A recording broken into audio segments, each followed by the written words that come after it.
যুক্তরাষ্ট্রে অভিবাসী হওয়ার স্বপ্ন ছাই হয়েছে বাংলাদেশ সহ আরও ৭৫টি দেশের।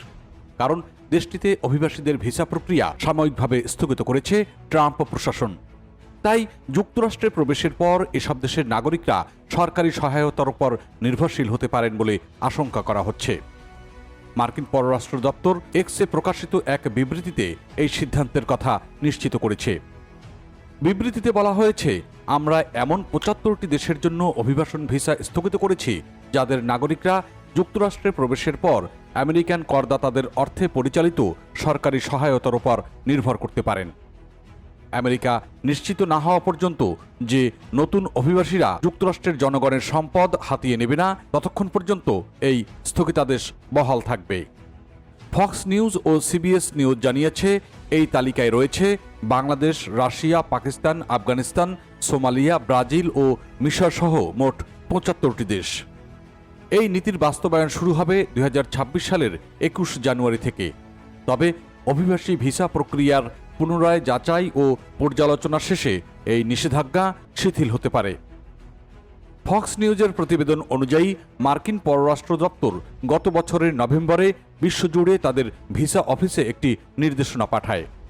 ওই নির্দেশনায় কর্মকর্তাদের জানানো হয় যে মার্কিন ইমিগ্রেশন আইনের ২১২F ধারা অনুযায়ী এমন কোনো আবেদনকারীকে ভিসা দেওয়া যাবে না যিনি যুক্তরাষ্ট্রে গিয়ে স্বাস্থ্যসেবা, আর্থিক অনুদান বা সামাজিক নিরাপত্তা কর্মসূচির ওপর নির্ভর করতে পারেন।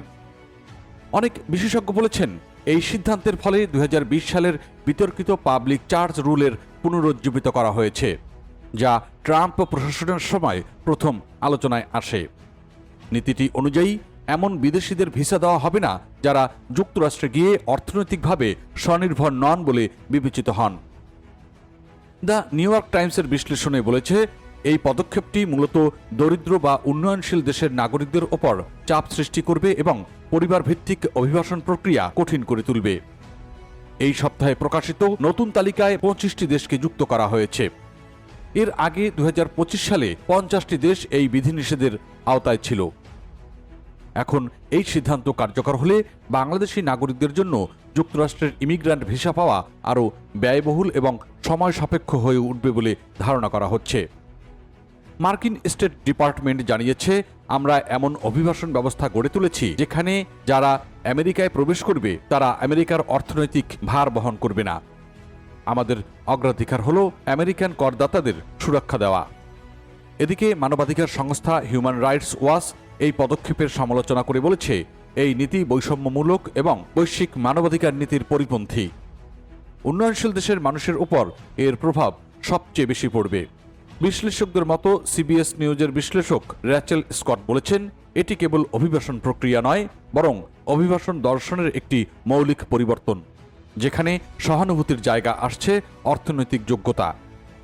ওয়াশিংটনের নীতি নির্ধারক মহলে এই সিদ্ধান্ত নিয়ে চলছে তুমুল বিতর্ক। বিশেষ করে নির্বাচনের বছর ঘনিয়ে আসায় বিষয়টি অর্থনৈতিক রূপও পাচ্ছে।